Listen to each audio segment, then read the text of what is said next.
मानवता विकास मंडळ संचलित पंचशील प्राथमिक व माध्यमिक प्रशालेच्या वतीने सोमवार 15 जून 2026 रोजी विद्यार्थ्यांचे शैक्षणिक वर्षाच्या प्रथम दिनाचे औचित्य साधून औक्षण आरती व पुष्पवृष्टी करून स्वागत करण्यात आले। कार्यक्रमाच्या अध्यक्षस्थानी संस्थेचे अध्यक्ष श्रीशैलदादा नागनाथजी रणधीरे हे होते। कार्यक्रमाला प्रमुख पाहुणे म्हणून राज्यसभेच्या सोलापूरच्या खासदार डॉक्टर ज्योती वाघमारे उपस्थित होत्या। खासदारांच्या हस्ते संस्थापक अध्यक्ष बुद्धवासी दलित मित्र नागनाथ रणधीरे व देशातील पहिल्या स्त्री शिक्षिका सावित्रीमाई फुले यांच्या प्रतिमेचे पूजन करण्यात आले। आपल्या प्रेरणादायी व उत्साहपूर्ण भाषणातून ज्योतिताईंनी विद्यार्थ्यांना शिक्षणाचा मूलमंत्र दिला। आपल्या गरीब परिस्थितीमुळे कोणीही मजबूर होऊ नका, आणखी मजबूत व्हा, शिका, संघटित व्हा, संघर्ष करा, हा बाबासाहेबांचा कानमंत्र आयुष्याचा मूलमंत्र बनवा असे प्रेरणादायी विचार मांडले। मार्च 2026 मध्ये पंचशील माध्यमिक प्रशाला येथून उत्तीर्ण झालेल्या इयत्ता 10वीच्या विद्यार्थ्यांचा मान्यवरांच्या हस्ते यथोचित सत्कार करण्यात आला। शाळेच्या पहिल्याच दिवसानिमित्त विद्यार्थ्यांना मोफत पाठ्यपुस्तके व गणवेश देऊन गोड खाऊ देण्यात आला। कार्यक्रमाला सोलापूर महानगरपालिकेचे नगरसेवक प्रियदर्शन साठे, नगरसेवक अझहर हुंडेकरी, नगरसेवक जहागीरदार, सावित्रीबाई फुले मागासवर्गीय मुलींच्या वसतिगृहाचे अध्यक्ष सायरा शेख, कसाब मुनाफ, समाज कल्याण अधिकारी अश्विनी मोरे, संस्थेचे संचालक महेश रणधीरे, संचालक सिद्धार्थ रणधीरे, सामाजिक कार्यकर्ते योगेश रणधीरे, पंचशील प्राथमिक विभागाच्या मुख्याध्यापिका महामाया ठोंबरे, माध्यमिकचे मुख्याध्यापक महालिंग एलगोंडे, शिक्षक, शिक्षकेतर कर्मचारी वर्ग व पालक, विद्यार्थी मोठ्या संख्येने उपस्थित होते। कार्यक्रमाचे सूत्रसंचालन बाळासाहेब चटे यांनी केले तर आभार प्रदर्शन मिलिंद ठोंबरे यांनी केले। सावित्रीमाईच्या वेशात आल्या आहेत याचं मला जास्त कौतुक वाटतं। या छोट्या छोट्या मुलींना आज आपण बघतोय की लहान मुलींना विचारलं की त्यांना करीना कपूर माहिती असते, कॅटरीना कैफ माहिती असते किंवा टीव्ही सिरियल वरती जे चाललेले असतात त्या हिरोइन माहिती असतात, लेकिन अभी जो मेरी सभी बहनें यहाँ पे आई है मैं उनको बताना चाहूंगी कि टीवी के या पिक्चर के स्क्रीन पे खूबसूरत दिखने वाली किसी भी हीरोइन से ज्यादा हमारे बच्चों को माँ जिजाऊ, माँ सावित्री, माँ रमाई, माँ फातिमा, इनकी पहचान होना ज्यादा जरूरी है।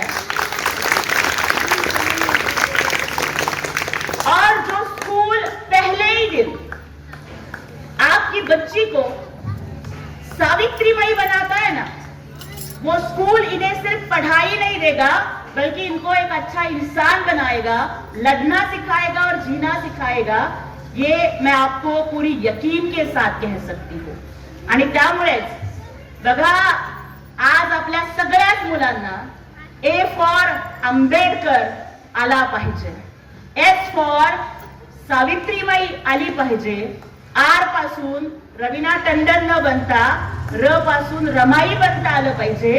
हे आपण आपल्या मुलांना शिकवताय ठोंबरे सर, रणधीरे सर, महामाया ताई आणि एलगुंडे सर, आपलं मी खूप मनापासून अभिनंदन करू इच्छिते।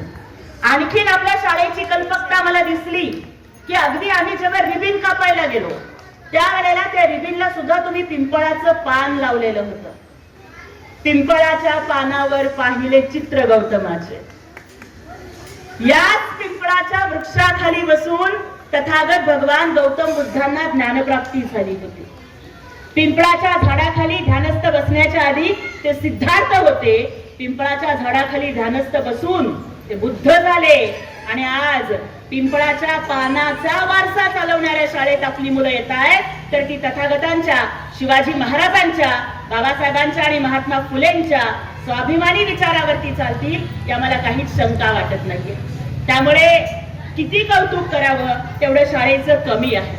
मला उपस्थित सगळ्या लहान मुलांना एकच सांगायचं आहे, आज तुम्ही मला खासदार म्हणून बघताय, पण आजपासून 20 वर्षापूर्वी मी सुद्धा अशाच एका शाळेमध्ये तुमच्यासारखीच बसायचे।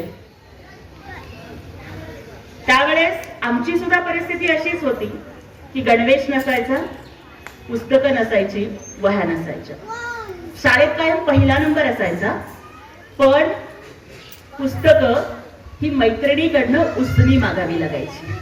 परीक्षा जरी असली तर बाई तुझा अभ्यास झाल्यानंतर सांग आणि मग मला पुस्तकं दे। मग मला कधीतरी रात्री 10-11ला पुस्तकं मिळायची आणि तेव्हा मी अभ्यास करायचे, पण कधीच पहिला नंबर सोडला नाही। लोक म्हणतात की तुम्हाला मोठं व्हायचं असेल तर खूप मोठ्या शाळेत जावं लागतं. माझं 7वी पर्यंत शिक्षण आदर्श बालक मंदिर नावाच्या अशाच छोट्या शाळेमध्ये झालं. त्याच्यानंतर 8वी ते 10वीचं शिक्षण हे सोलापूर महापालिकेच्या कॅम्प शाळेमध्ये झालं. माझी मातृभाषा म्हणजे आम्ही घरी तेलुगू बोलतो. माझं शिक्षण मराठी माध्यमातून झालं, पण तरी सुद्धा मी इंग्रजीची प्राध्यापिका झाले. 10वी मध्ये चांगले मार्क मिळाले, महापालिकेच्या सगळ्या शाळांतनं पहिली आले.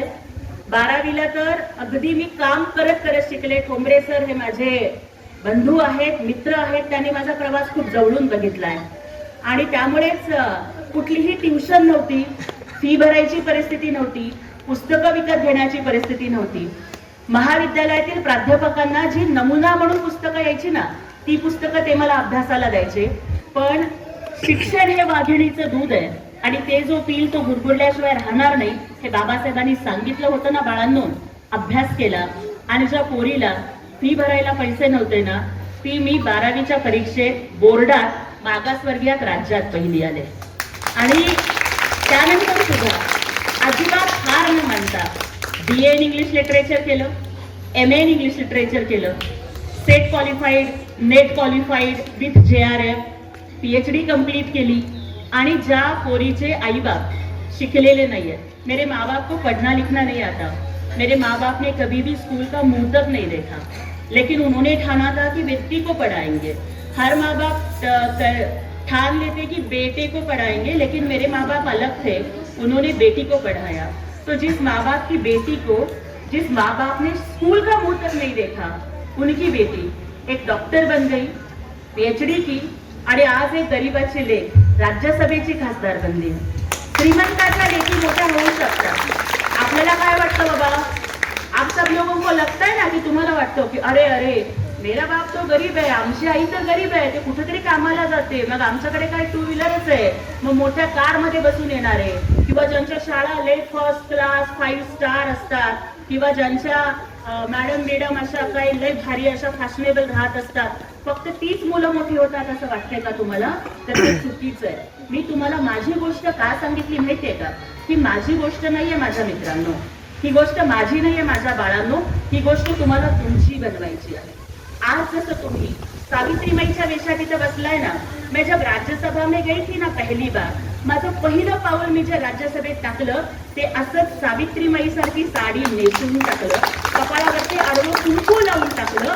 कारण जर सावित्रीमाई नसल्या असत्या ना, तर ही भीमाची लेक, ही गरिबाची दलितची बेटी ही राज्यसभेपर्यंत जाऊ शकली नसती.